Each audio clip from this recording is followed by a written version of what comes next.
talking. I think Hey we're good. everyone, Daryl Carlson, Ben Urban. and we're here with you Sunday night, right? And we're doing this again Sunday night. Gonna have a little bit of fun. How's your week been? You were sick last week. We didn't do last week because your whole family was like down for the count. It was horrible, Daryl. It was very horrible. All of us in quick succession got neurovirus, which is a Yeah, really bad stomach ailment that yeah, just really tears you up, really wears you out. But we're all back in good shape, and it's been a really good week since then. Getting over that. Um, good. yeah, it even kind of threw me off.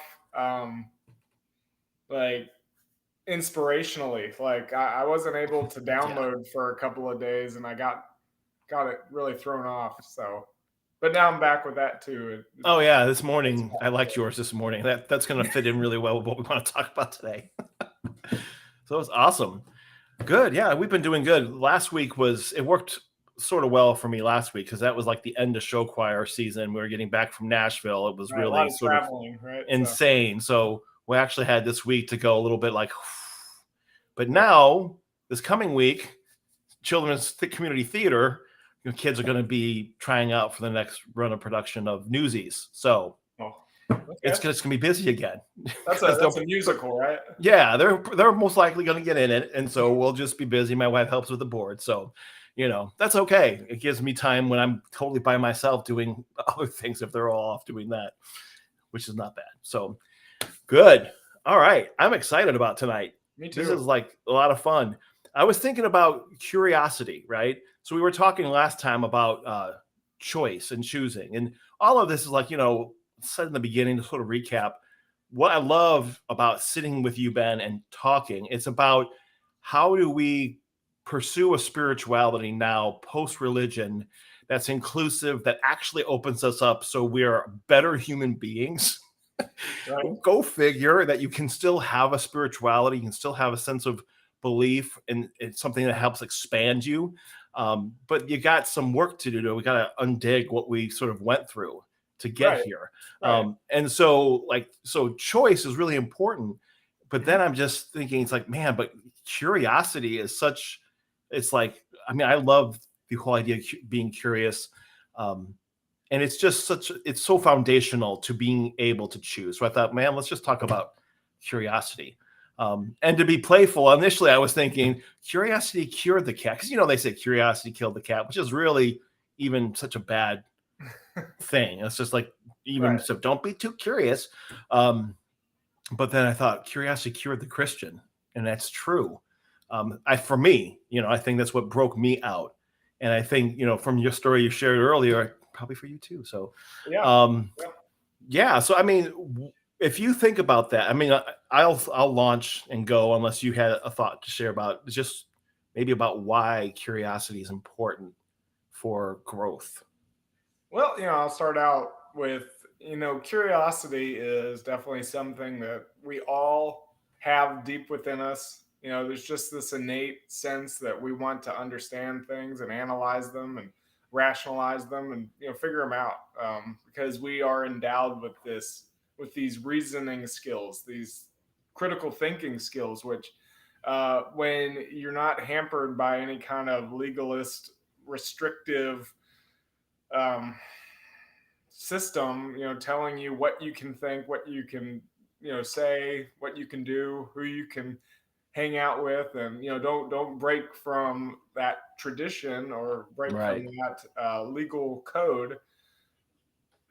You can really go all out and think of a lot of different things and ponder a lot of different paths to take, based on what conclusions you reach on your own by doing your own education, your own self studying. And I think that's really important to think about when you deal with a situation like being in an exclusive religion where they tell you, yeah, it's good to ask questions, it's good to be Right. interested in stuff, But just back up a tad. That question might be a little too much, or that inquiry that you're coming at me with.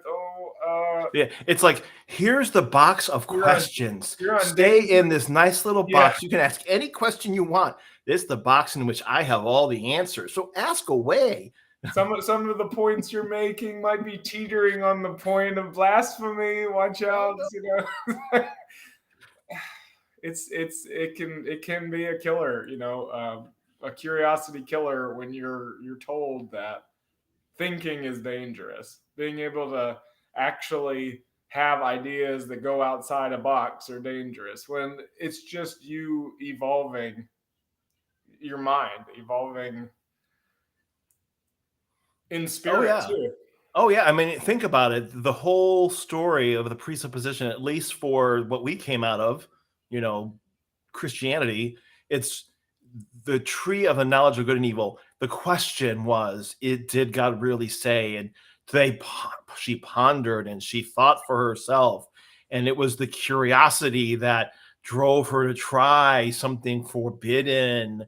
And it's just like from the very beginning, it's just this idea of curiosity is squelched, and curiosity too isn't just the logical side of things, which it is, but even just that's that's art. That's the Yeah, artistic side of things, right. and I think one of the things that helped me always never really fit in within Christianity, and then made leaving it a lot easier, which still wasn't easy, a lot of, so that creative side, so the music I listened to as a kid really had a lot of that curiosity in it, and that pushing the boundaries. So I'm 51. 80s was when I was just like in my little prime. So Steve Taylor was a great rebel. Rich Mullins was a great rebel. Any of the Christian heavy metal, a lot of them were really good rebels, and still they stayed in the box, right? Not some of them pushed the envelope a little more, um, but just how that the role that curiosity played, even just an artist doing art, which is why, quite frankly, I can't even stomach most Christian art anymore, because again, you can't be curious. Right. You can be artistic, but that it's like, you can go see a Christian movie, you can be artistic, but it's gotta have the salvation message in it, or you have these limits, these constraints put on it. You can't go there, you can't do that. And art, you can't, no, this art, you can't go see that movie Yeah. because they're trying to push the boundaries of what's norm, and it's evil, it's terrible. And now I'm like, you're pushing the boundaries of what's acceptable. Awesome. Yeah. Do Yeah. it. That's what curiosity is about. If everything's prescribed, it's not curious anymore. You're not really being curious. Um you're looking as far as the program allows you to go. But you're not curiosity is something that can't be limited like that. You should be Right. able to venture out as much as possible. I mean, within reason. Of course, you want to be smart and make wise decisions. I mean, not everything out there is good to do.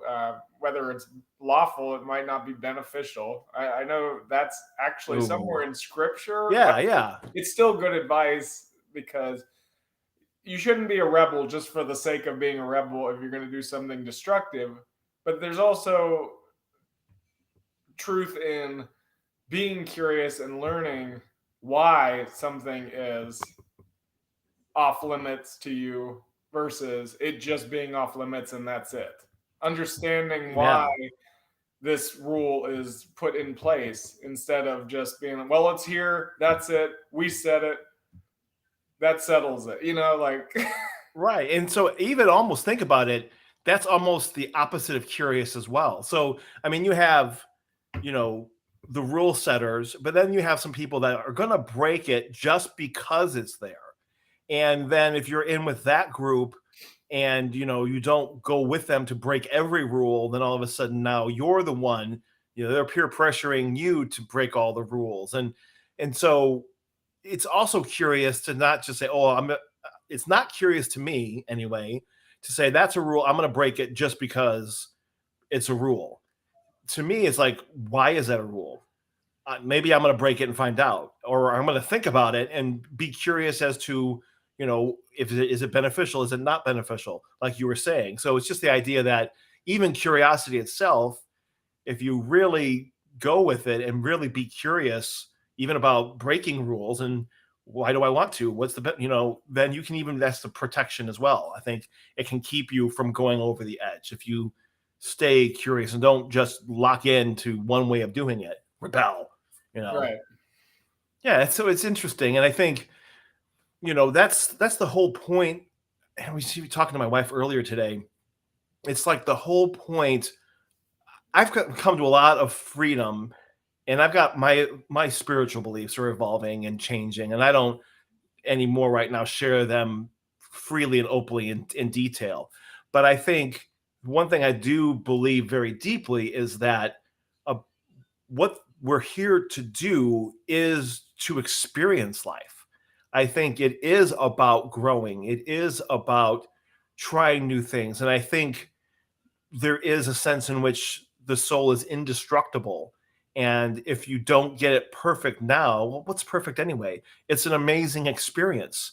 You learn something you wouldn't have learned if you played it safe, or, and so there's a lot of freedom. So I think the ground level of being able to be curious is you have to feel safe, at least on some respect, right? At least safe enough to venture out, safe enough to ask the question. And so that, I think that's a good preliminary thinking about what does it take to be curious, or how can I be more curious? So yeah. I think with deconstruction, it kind of works that way. Like in the early stages, you do just venture out far enough that you still have a sense of security, a sense of safety, enough that you've given yourself to kind of gauge things with, I guess, one foot still in the old world, and one step testing the new world that you're getting into.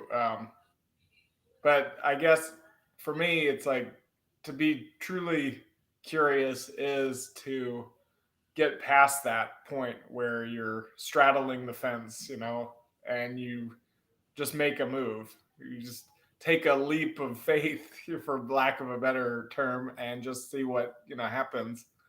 Um, because you feel more free. You sense that you're more liberated now that you're asking these questions and you're having these experiences, and you're seeing what a difference it makes in your overall demeanor, regarding your life and the people that are in it. And um, it's just overall a better situation when you're curious than when you put that aside to just follow a system that has been prescribed for you. Yeah, No ifs, ands, and absolutely. buts. Yeah, it's like the only thing that never changes is the fact that everything changes. Yes. And to not be curious and to get too comfortable and to not want to change is a surefire way to, like, destroy yourself or to bring harm upon yourself, because it's almost like, I thought of it this way earlier, is anything that refuses to evolve will go extinct. You can't stay still, and the longer you fight off curiosity, especially if everything around you is changing and you're afraid and you don't feel safe, and so a lot of people hunker down if they're feeling really afraid and they refuse and they dig their heels in, but then everything's going to change even more and you're not willing to adjust with it. It's just going to bring a lot of hurt and harm. And so I see that with Christianity right now a lot. Everything is changing, and I understand. I remember what it was like to be back there and to see that. Even though I don't know if I had a whole lot of fear about it, but just to realize that Yeah, so many things are changing, and so to dig in, but if just to be curious, to have that safety. I'm sort of lost my thought there a little bit. I think I don't know. Rescue me, Ben. Where am I going? um, I'm not sure, Daryl. I'm Yeah. not Okay. Well, let me just back up for a second. okay. It's just the whole idea. So it's what's helpful for Christians is to realize that nothing changes. Let me go a different direction with this. It's really fascinating because just within our own human brains, there's a certain way our brain is wired, and so our brain needs stability, our brain needs safety, our brain needs consistency. We can't, if everything's always changing and everything feels unstable. If I'm not sure the sun's going to rise tomorrow, I'm not going to really be able to function. So there is that sense in which my brain wants everything to stay the same. Our own brains, to a certain degree, will fight against change, will not really want to be too curious because we want that stability of everything being okay. But at the same time, our brains also like novelty, is one way I heard it said. And that's why comedy is funny. We're going a certain way and it totally jerks you a different direction, and you get this little startle and your brain laughs. Ah, you think it's funny. So we also need that novelty. We need things to change. If we don't change, then we do get stagnant, we do lock up, you know and our amygdala gets too big and we get overrun with fear, and then so there is this balancing act, just within our own brains. And so that gives me some compassion when I'm looking at people that are stuck and being like not curious, um, because I realized, well, I just, you're sort of overrun with fear and you haven't been exercising this curiosity side of you. And with Christianity, you've been punished for, totally prohibited, massively hindered and stunted from feeling safe to be curious, giving yourself permission to be curious, or even encourage just your whole system you're in. It just locks you down.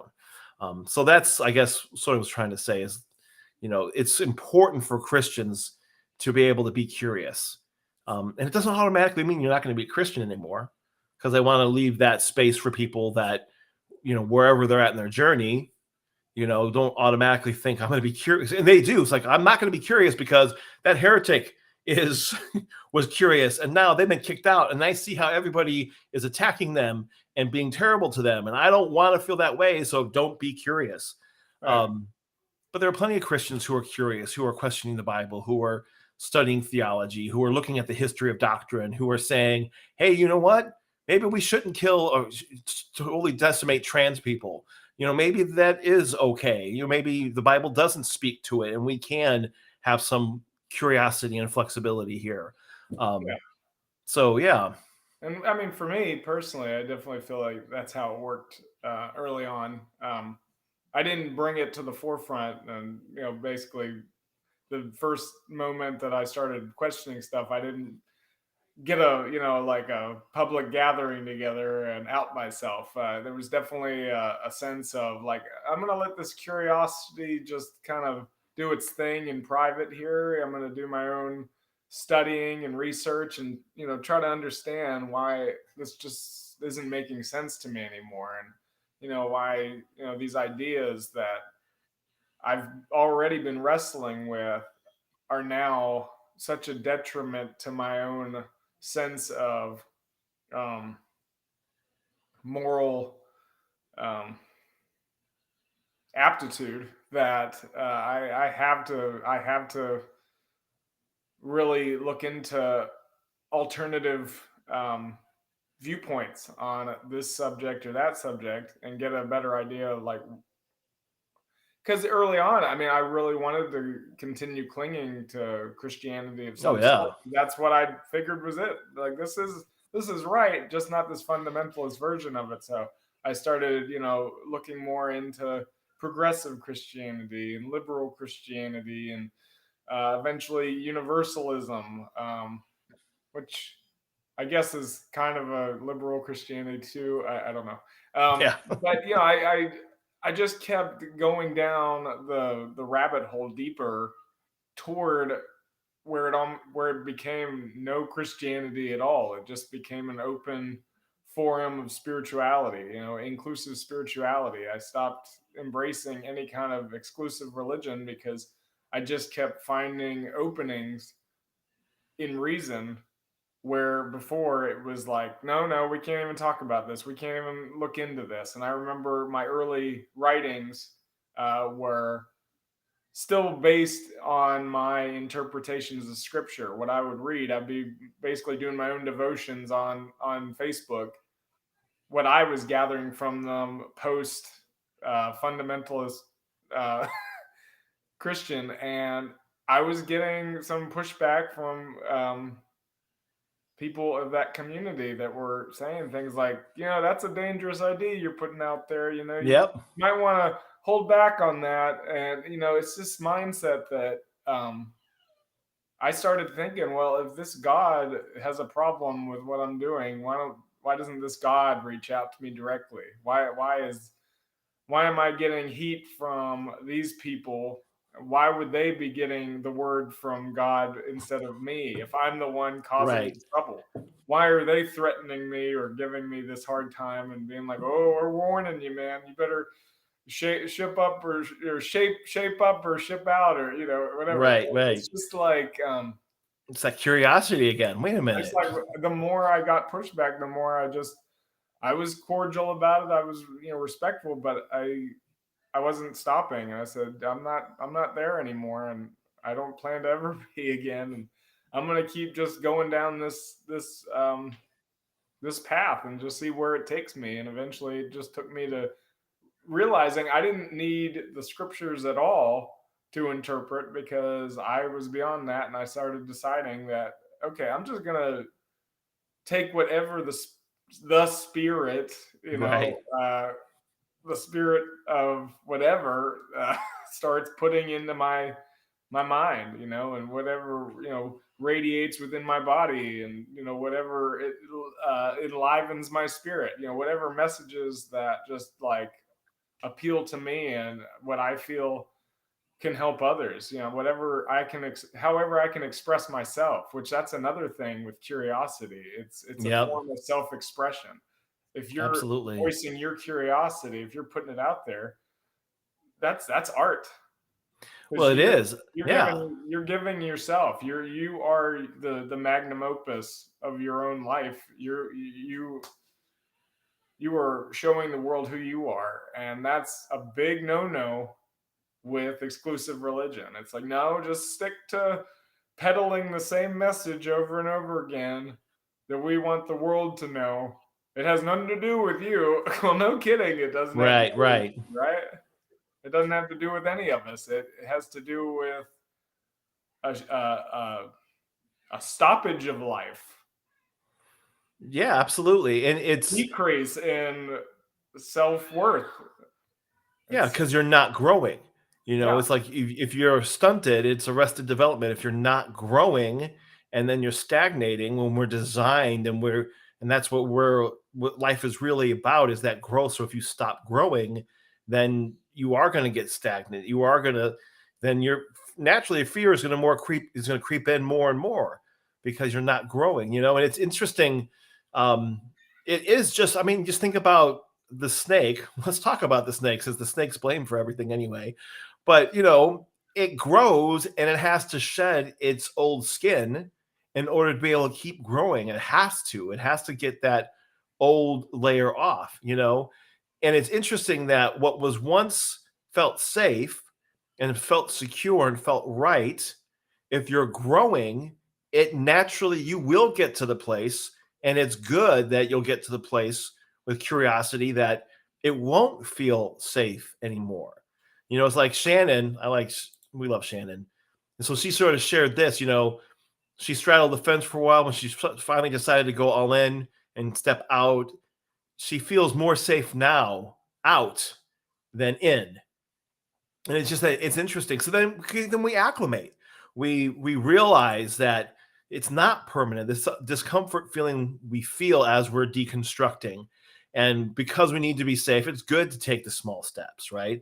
And let your curiosity expand. It doesn't mean I'm curious and now I'm just gonna, run naked down the middle of the street and jump off a cliff or whatever, and just really, you can't still stay safe. You're still safe, and you expand that curiosity, you expand it, and then you feel more comfortable. And eventually you get to the place, you know, everyone's going to get to that place where they want to be. That's true for them. And that's where you want to be. But then, of course, if you're still doing your job, being a good, healthy, happy human, you're not going to stay there. You're going to want to grow more. And I think so. On my before we started doing this, I had a quote on my Facebook page, and now it's just always the advertising for this. But that's okay. But my favorite. Have you ever seen Ted Lasso, Apple TV? I've heard it's a really excellent. Oh my gosh.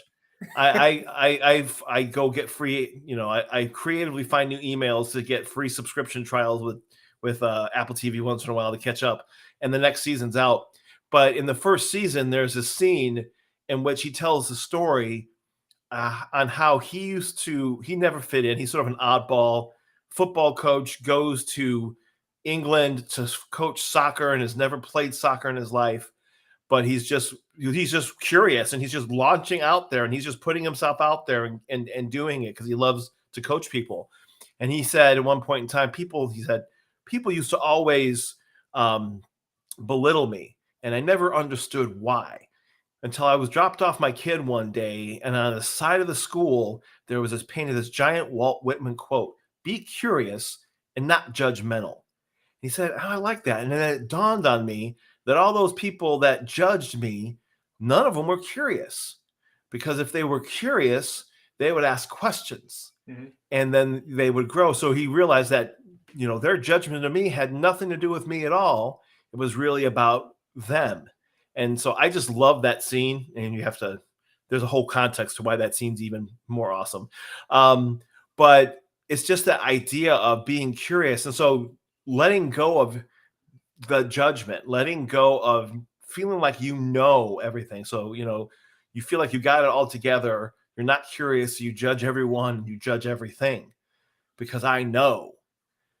But this, I think, so the precursor part of, I think, being free to be curious, part of it is letting go, at least to a degree of, definitely a judgmental spirit, a judgmental attitude.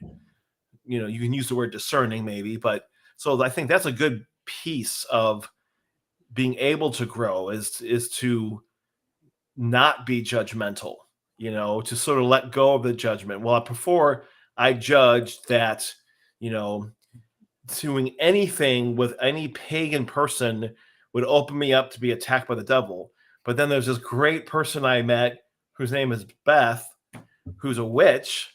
And I said, I'm curious. I wonder what it's like to get a reading.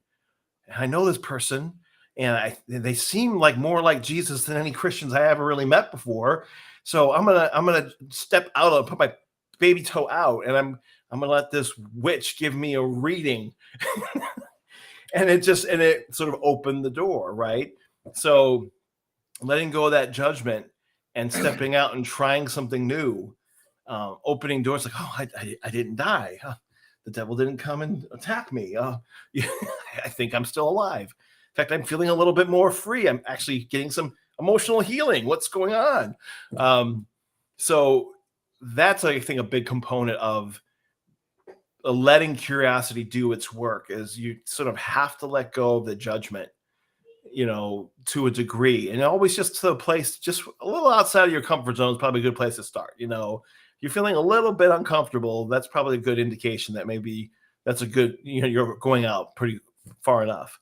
So that's just some thoughts I had about that. That's good. That's good. Where I'm thinking with curiosity is that the only real judgment that matters is self-judgment. What you allow yourself to be judged by. If like curiosity is allowing me to see that the only fearing something that you can't see or hear or smell or taste or touch is a lot like a 20-year-old wearing a 10-year-old's shirt. It's very constricting, Yeah. and it also looks awfully silly on you. Yep. Yeah, it's or even so, it's just like, I mean, I'm sorry, I don't want to offend. Well, I don't even really care if I offend anyone at this point, but Christianity truly to me feels like spiritual kindergarten.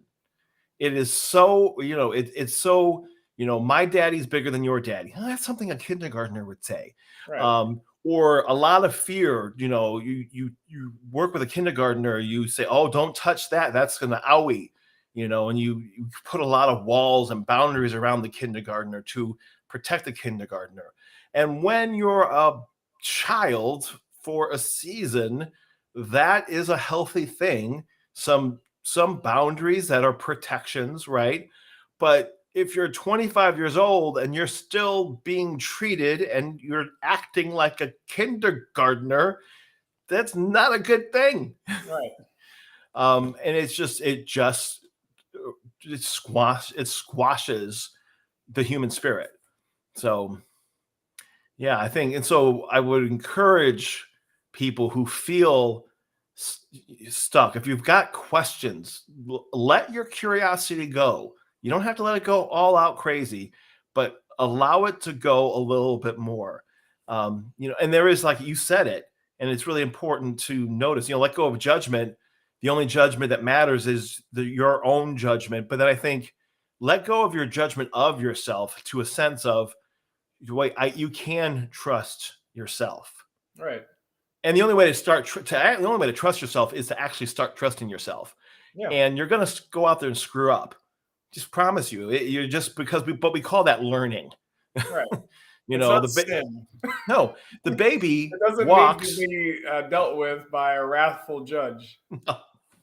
You know, if your baby started to walk and then it fell and you punish the baby for falling, do you think the baby's going to want to walk some more? No. That's get up, go, fall, get up. And so that whole, in that sense, I think, the faith of a child, we hear that Bible verse. And I used to always think, and I think I was told point blank, that the faith of a child is the faith of just total trust. Just total trust. I've got kids, and I've got a pretty good relationship with them. They are profoundly curious, and it doesn't work very well if I try to micromanage and control them. Right. Yeah. So I actually think, and this might have been one of the thoughts that really sparked all of this in me to talk about this, is that children are curious.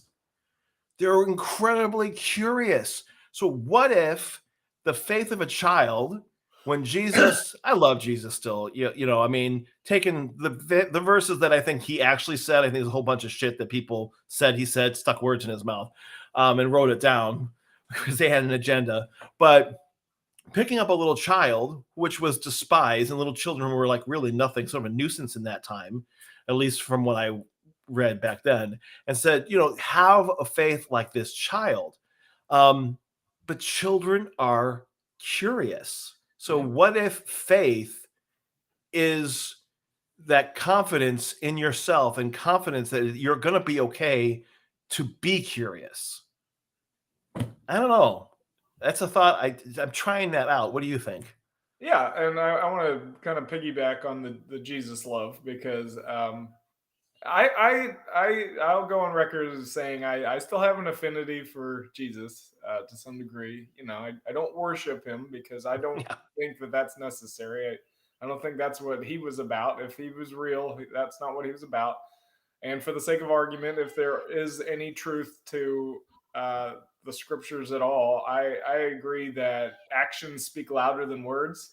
And if they recorded true events that he, true exploits in his life, you can really take it to the bank that the loving things he did definitely outweighed any of the statements he potentially made that didn't line up with those actions. So the things that came off loving in his words were probably more likely actually said by him versus the ones that were added later on to fit the narrative of the church. Um, and if you think about it, like all of those scriptures were written long after his life had come to an end, Oh yeah. after the lives of those who were in his charge came to an end. You know, so people Yeah. are going to forget what things were said. Nobody was there with a recorder listening to the Sermon on the Mount, Oh or yeah. Well, they didn't even. It wasn't the point. The point wasn't to get it all right. The point was to convey whatever it is they think the oomph of it was. And yeah, so some of those things, I mean, a little bit of a rabbit trail, but it's just worth repeating. I think there's a new podcast coming out called Data Over Dogma, and yeah, I completely have forgotten the name of the professor, PhD biblical scholar. See him on TikTok, but it most certainly is. Oh shoot, I just lost my train of thought again. Where'd that go? What was I talking about? Dang, I hate when this happens. I was talking about when we're talking about scriptures being written long after he passed away. Yeah, so they, even the whole idea of the virgin birth, and that's the kind of thing that, of course, you see it was attributed to other people, other characters in history, yeah. and Horace you know, and and it's I don't even think it's just like, Petra oh, and yeah.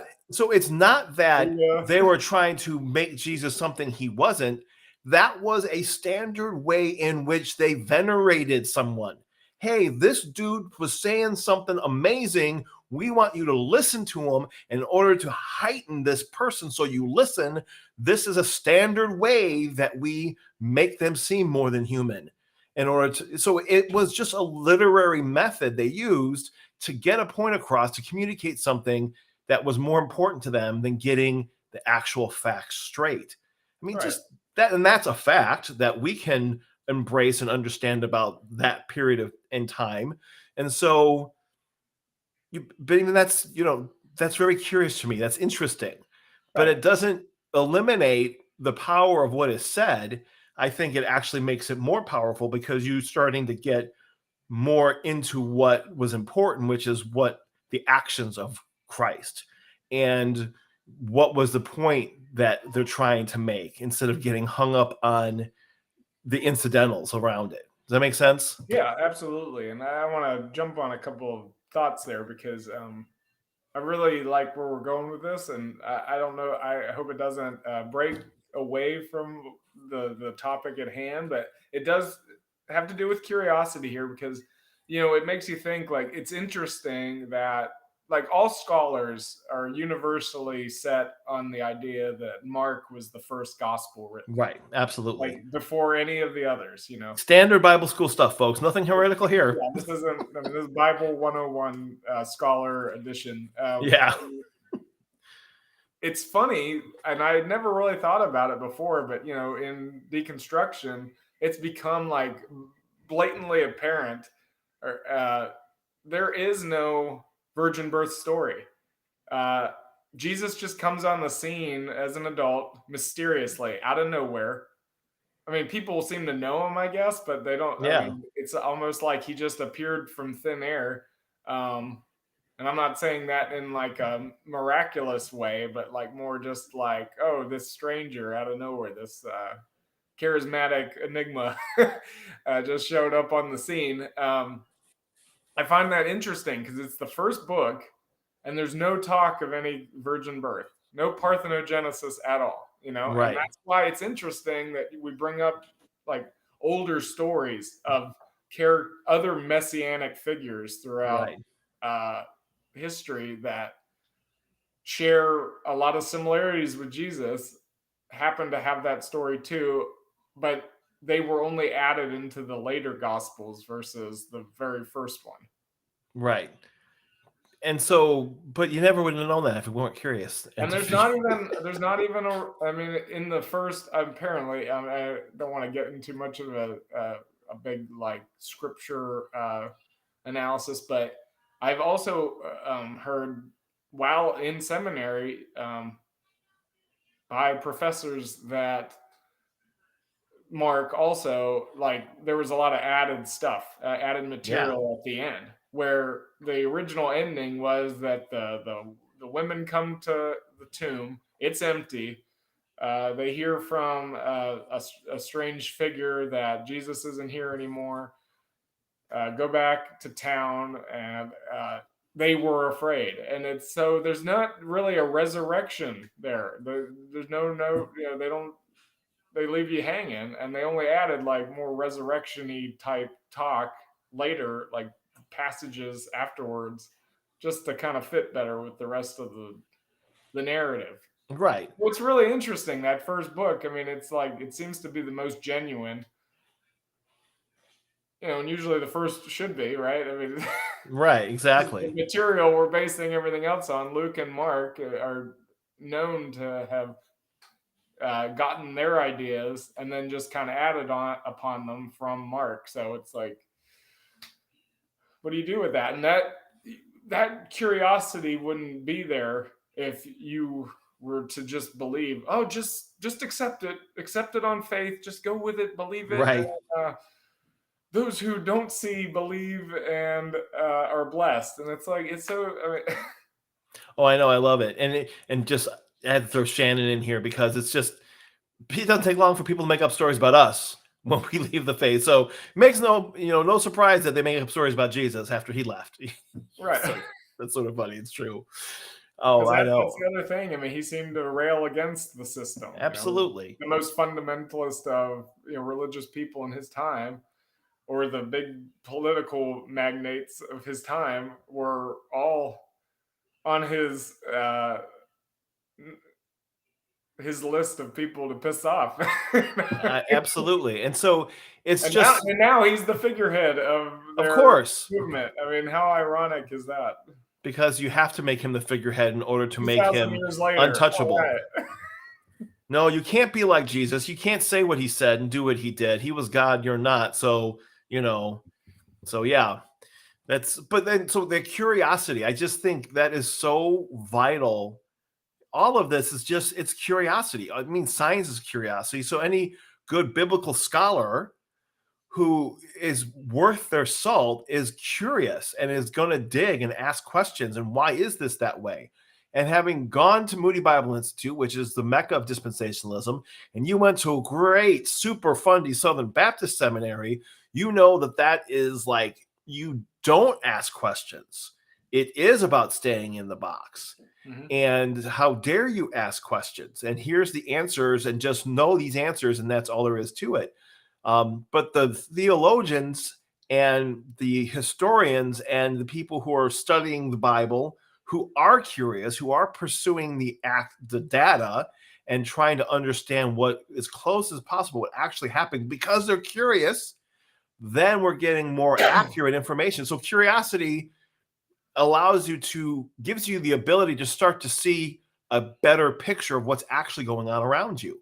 You're going to understand the world better if you're curious than if you're not curious, and that's it's another thing. So you have a happier life, you have more fulfilled life because you're going to go out and try new things. You're going to have new experiences. And when you're curious, then when you have new experiences, because you're curious, you went out, you realize, hey, wait, I can do more than I thought I could. And then you have more confidence because you went out and you actually trusted yourself and you stepped out, and you make mistakes or whatever, but then you come through and you find out what you're made of, because you're not even going to know yourself if you're not curious. It's just like this curiosity is so fundamental to everything. Do you want to know yourself? You've got to be curious and step out and try something new. Push yourself. How far can I go? Can I do this? It's just so unbelievably, it's sad to me that there is so many people in the world that are locked in the cages of Christianity. Right. And let me ask you a question. Oh, I'm curious. What do you want? Yeah. Curiosity. Do you consider yourself a casual theist at this point, or an open spiritualist? That's interesting. I am a curious, curiosity is so important to me. I am a curious agnostic mystic. Okay, yeah, But I think as I'm experiencing things and trying new things and coming and opening and trusting myself and realizing I have an intuition, I have a more, Nikola Tesla said, if you want to understand the universe, think in terms of vibration and frequency and energy. And so for me, I really tune in with that. I resonate with that, and just trying to pay attention to the energy of things and noticing my how I pick up on stuff and trusting my intuition and testing out what that is. I'm starting to draw a map in my own mind and experience of what the spiritual world might be like. I don't even like to use the word spiritual world. To me, it very easily could just simply be beings of other vibrational realities that are right here with us, but we can't experience it because they're just vibrating at a different level. And right, we already know from scientists, they say that everything's that even solid matter, they say ultimately isn't solid. It's just vibrating at a frequency in which it's solid, right.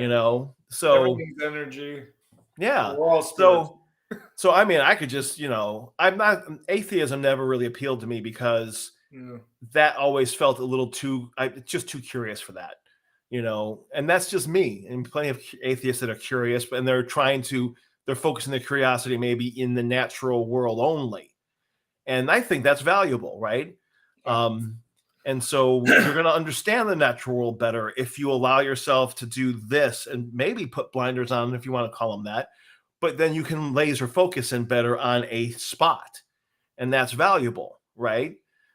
But that's easy for me to say because I'm just I always have been profoundly curious. I admire anybody that has the gall to actually question things and to Yeah, search for truth, instead of just accepting what somebody else said about it, or what a system of belief structure said about it. I think it's really important that we all venture out and look beyond what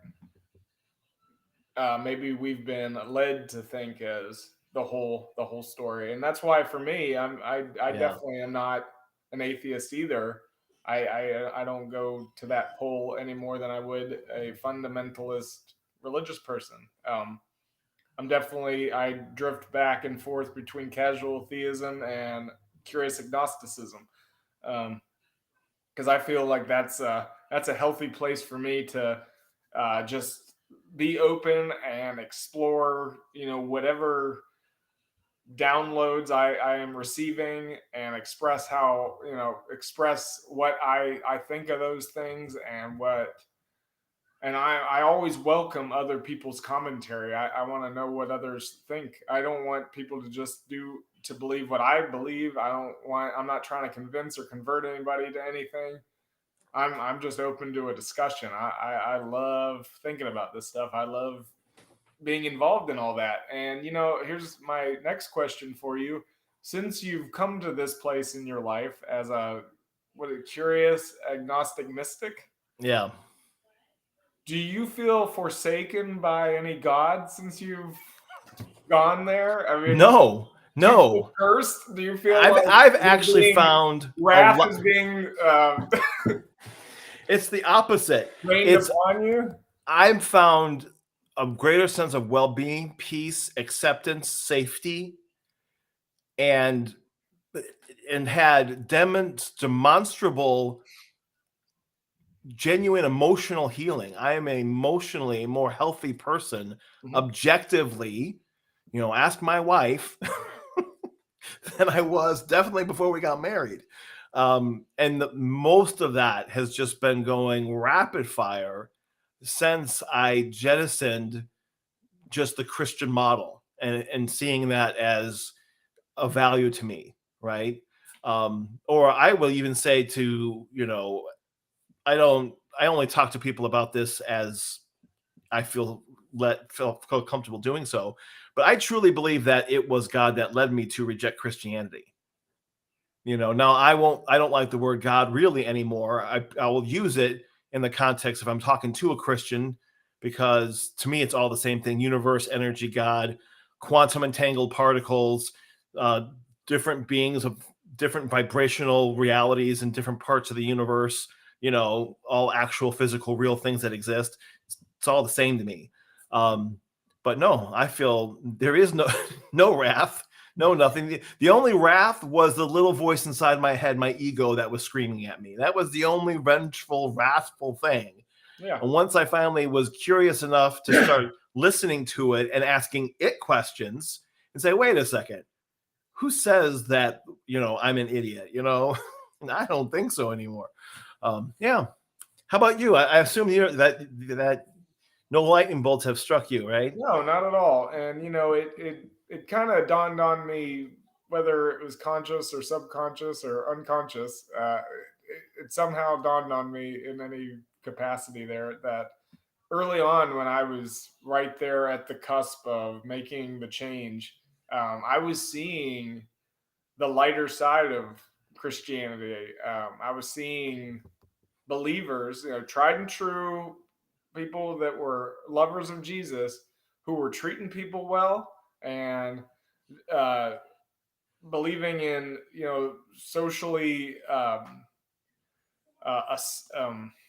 socially ascendant moral principles,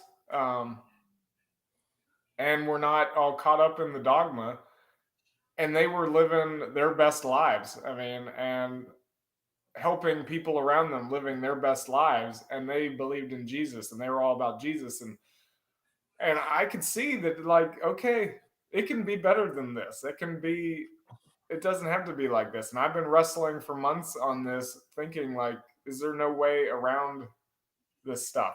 Can I not find a loophole to, like, be able to keep my sanity and stay with this form of Christianity, And I started seeing, like, no, I can venture out. And of course, once I started getting the pushback from those around me that were still caught up in that dark age uh, version, being prisoners to this archaic literature that wouldn't allow them to, like, think their own ways or speak for themselves or do what made them happy, I said, okay, I'm not gonna live like this.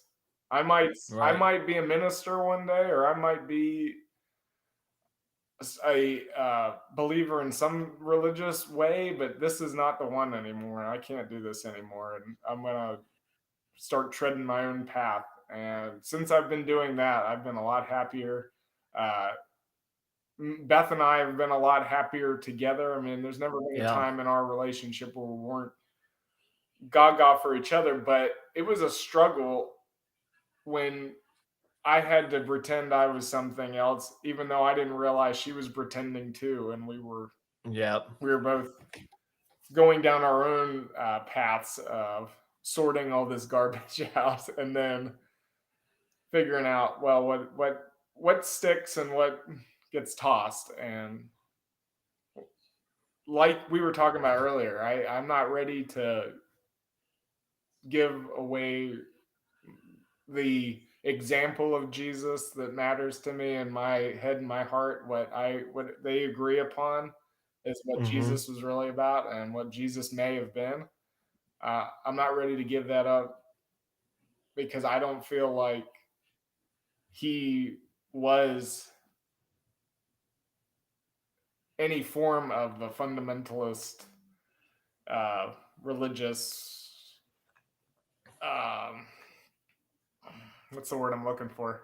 Um, A word that we can use that's not too offensive. I'm not sure. I guess program. I can come up with a few words that wouldn't necessarily be the nicest ones. But he wasn't a Pharisee. Right. Well, there you go. That makes it simple enough. And we still have, and the Pharisees never really went away. They just, Pharisees are what humans do. Yeah, they just switched teams is all they did. Yeah, exactly. So it's interesting. So, and that's, and so what we're even to what we were just saying, I think that curiosity gives you the freedom to set your own path and whatever that path is. So if I right now am feeling really comfortable not in any particular group or dogma or click set way of seeing things prescribed by somebody else, that's great because that's where I'm at now. And I feel happy and curious and open.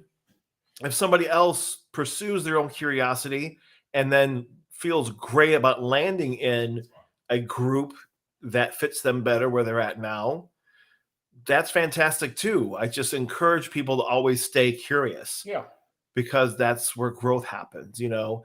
And so, in that curiosity, I'm just trying to recap in my mind some of the things we've said, you know, letting go of that judgment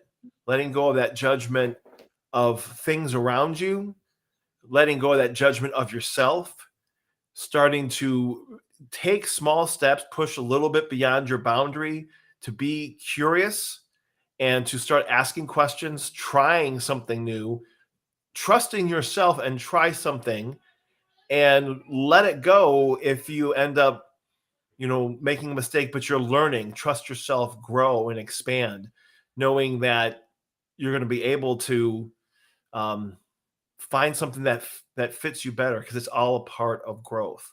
So I think those couple of things I want to just land with at least a few things for people to see what can I do. Um, you know, to realize that you are not broken. Yeah. You know, you work perfectly well. So you're not broken. Anything in your life that's not working the way you want is just an outgrowth of the thinking that you have in your brain. It's just like the programming of a computer.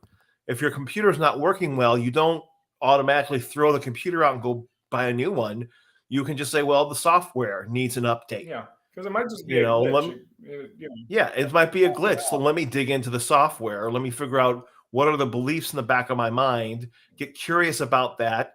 Start with noticing and paying. Earlier today's Aaron's live today was fantastic. excellent. And, Extraordinary. you know, everyone go back, find Aaron Tomlinson's page, go watch what he did today. But a big part of that curiosity also is pay attention to what's going on in the back of your mind. What self talk do you have? Get curious with your self talk. Ask questions of yourself. How, why, and pay it. Usually these are like thoughts that just go flying through your brain that you normally go, oh, what was that? I don't know. And you try to ignore it, but pay attention to it. It's just a thought running through your brain. It's just a piece of software running on your biochemical computer between your ears. Get curious about it. Ask, where did that come from? I wonder if that's true. Do I like that? Does that still work for me to think that way? And that kind of curiosity and asking questions without judgment, that opens the door. That's a great way to just start working within yourself. And as you do that within yourself, then you get more confident because you're making steps, you're doing things, and you're seeing you can do it. You can start to trust yourself more, and then you can start stepping out maybe outside of you. Oh, I am going to go get a reading from that person, you know, and I think maybe that you know them and you can trust them, whatever kind of parameters you want to put up. But you know, and step out and try something, and then just grow your comfort zone, and then step to the edge and push even more. I would just think I would encourage people to take that as something you can walk away with and do. That's how I would like to sort of wrap this up if we're trying to hit it at about an hour. What are some thoughts you have, Ben, to sort of put this in a nice little package for people, or whatever you want to add? I'd say that if being curious makes you a more loving, caring, confident, educated, level-headed, lighthearted, well-rounded person, then go all in. Do that. Be as curious as you can possibly be. Whatever makes you more encouraging, whatever makes you more positive, whatever brings healing to yourself and others around you via your curiosity, then take it for everything you got, and you know, invest in that. Just plug away at that curiosity and make the most of it because it really makes all the difference in the world.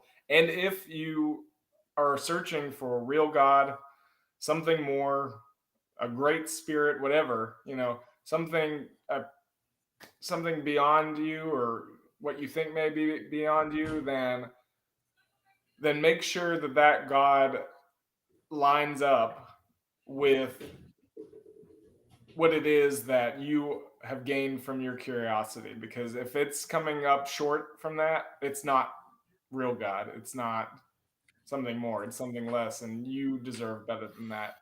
And those around you deserve better than to deal with whatever that older version was that you were clinging Absolutely. to.